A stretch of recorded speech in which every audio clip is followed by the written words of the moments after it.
პროტესტის 73 დღეს რეჟიმს ნერვებმა უმტყუნა. გადაკეტილი რუსთაველი ხალხისგან ივანიშვილის პოლიციამ ასე გაწმინდა. უწყვეტი პროტესტით გაღიზიანებულმა არალეგიტიმურმა ხელისუფლებამ ხალხს ისევ ნიღბიანები დაუპირისპირა. უკანონო დაკავებების, ჯარიმების და ტერორის მიუხედავად კი პროტესტი არ ჩერდება. ოლიგარქის რეჟიმთან შეგუებას არავინ აპირებს, ამიტომ ქუჩაში გამოსული მოქალაქეები ოცნებას აქტიურ თებერვალს უანონსებენ. 15 თებერვალს ტარდება ფართომასშტაბიანი ესეთი მარში, საპროტესტო მარში არარუსულ დიქტატურას, სადაც ჩვენ კიდევ ერთხელ გავაპროტესტებთ იმას, რაც ხდება დღეს საქართველოში. ეს არის ფაქტია, რომ რუსული რეჟიმის დამკვიდრება ჩვენს ქვეყანაში.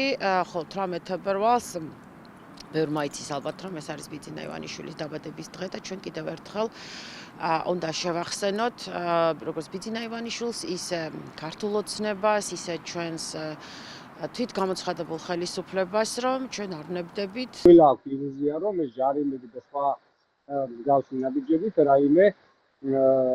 რამე ფორმით მაინც შეაჩერებენ ამ პროტესტს. ამიტომ უბრალოდ ამ მიზნითაც კეთდება ეს შაბათის აქცია, რომ ჩვენ კიდევ ერთხელ ძალიან ბევრი ადამიანი შევიკრიბოთ და ყველას ვაჩვენოთ, რომ ჩვენი მიზნის მიღწევამდე ეს პროცესი არ შეჩერდება.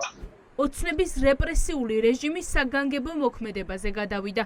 საპროტესტო აქციებზე დგომის გამო ხალხს უკვე სასამართლოს ჩანიშვნის გარეშე აჯარიმებენ. დღეს უქმე დღეა. პოლიცია კი აქტივისტების სახლებში კარდაკარდადის და ჯარიმის ფურცლებს უტოვებს. პოლიცია ნიკა ნარსიასთან და გიორგი მუმლაძესთან დილის 8 საათზე მივიდა და 7 თებერვალს აქციაზე ყოფნის გამო 5,000 ლარიანი ჯარიმა გამოუწერა.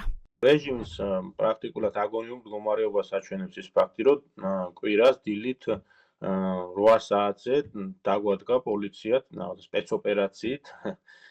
იყო 2 შკოდა მოსული, მე რაც დავინახე, გადმოსული იყო 7 პოლიციელი. მათ მითხრეს, რომ რაღაც მოვიტანეთ დოკუმენტაცია, რომ თქვა თქვენ ხართ დაჯარიმებული. ეს არის ჩვეულებრივი დრაკონული კანონები, რომელიც თავისუფლ ხამურაბს ჰქონდა.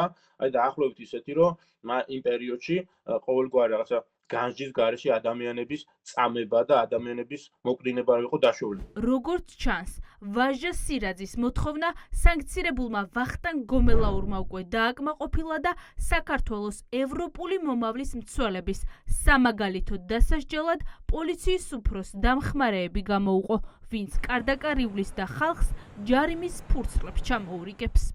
დილის 8 საათი იყო, ძალიან ძლიერი ბრახუნი იყო კარებზე, მე 8 თვის ბავშვთან ერთად ვცხოვრობ, მეუღლესთან ერთად და გავაკე კარები, პოლიცია დამხვდა და გადმოწეს რაღაც ოქმი, რომ 7-ში ვკეტავდი გზას თორმე, მრავალ ათას ადამიანთან ერთად და დამაჯარიმეს 5,000 ლარით, ანუ არც სასამართლო, არც სათამაშო გადაგზავნა. კალენდარზე უკვე მონიშნულია მნიშვნელოვანი 4 თარიღი: 12 თებერვალი, 15 თებერვალი, 18 თებერვალი და 7 მარტი. რეპრესიებით ოცნება ცდილობს პროტესტი 18 თებერვლამდე ჩაახშოს და ოლიგარქის დაბადების დღეზე ქუჩაში პროტესტის ხმა აღარ ისმოდეს. თუმცა საქართველოს ევროპული მომავლის მცველები გაჩერებას არ აპირებენ. რუსული დიქტატორის გამყარების წინააღმდეგ ხალხი ქუჩაში 15 თებერვალს 6 საათზე გამოვა. პროტესტის მეასე დღეს 7 მარტს კი ხალხი მსვლელობით მთელ ქალაქს მოივლის.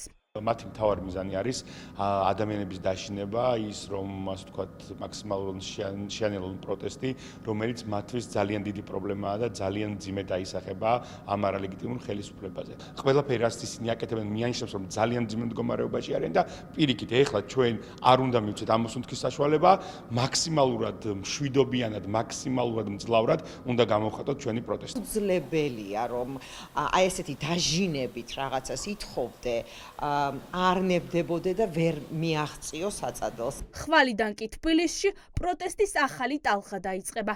მთელი კვირის განმავლობაში სხვადასხვა დღეს სხვადასხვა პროფესიის ადამიანები გაერთიანდებიან და ეს პროტესტი ყველა სფეროს მოიცავს. პირველი, ვინც ამ პროტესტში ჩაერთვება, კულტურის სფერო იქნება. ხვალ, მწერლები, მუსიკოსები, მხატვრები და მოცეკვავეები ქუჩაში უცვლელი მოთხოვნით გამოვლენ. უწყვეტი პროტესტის 75 დღეს მოთხოვნა პოლიტპატიმრების გათავისუფლება და ხელახალი არჩევნები იქნება. მორშაბათს ერთად გამოვიდეთ რუსთაველზე, ვუდარაჯოთ რუსთაველს და ვიყოთ ერთგვარი მასპინძლები აი ამ პროტესტის, იმიტომ რომ ეს არის ძალიან მნიშვნელოვანი და ყველას მოუწოდებ, რომ მორშაბათს შევიკრიბოთ რუსთაველზე. თითოეულ კვირა დღეს გამოვა თავისი პროფესიის მქონე სხვადასხვა ადამიანი და გააძლიერებს რუსთაველზე პროტესტს. ჩვენ ამ პროტესტს არ შევწყოთ პირიქით, თებერვალი იქნება ის თვე, როდესაც პროტესტი გაცილებით უფრო დიდ მასშტაბებს მიიღებს. ოცნების რეპრესიები არ მუშაობს. დღეს პროტესტის 74 დღეა და ხალხი ისევ ქუჩაში რუსთაველზე დგას. ხვალიდან კი სამოქალაქო საზოგადოება პროტესტის ახალი ტალღისთვის ემზადება.